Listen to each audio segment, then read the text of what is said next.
Beleza, aqui quem fala é o Tacraft e hoje eu vou ensinar como fazer geladeira no Minecraft. Minecraft, tá certo. Bora lá. Ó, vou mostrar igual esse daqui. Tem dois modelos que eu vou fazer. Esse aí, pronto. E também tem esse. Você não vai ver nem a primeira por causa do Cartola FC. Hoje vamos falar tem esses dois modelos de geladeira e bora fazer. Como tutorial, como fazer. Você vai precisar um bloco de quartos, ejetor, botão e porta. A porta de ferro.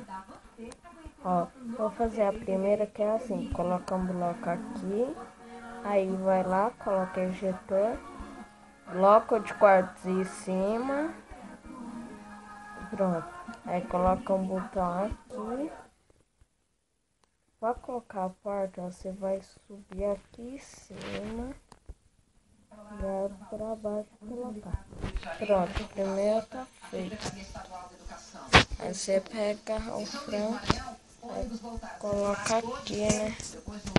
Aí você aperta aqui. Aí vai sair, galera. Pode tirar outra, né? Aí. Agora o outro que é assim. Ejetor, bloco de quartos, botão do lado, aqui. É aqui mesmo.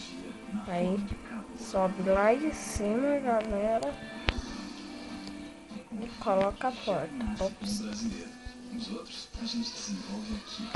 Coloca a porta. Pronto. Aí você coloca a comida que você quer. Só tô colocando aqui pra colocar de exemplo. Aí você aperta. Aí vai sair. Aperta de novo e sai. Pronto, galera. Esse foi o vídeo de hoje, galera. Deixa o like e falou.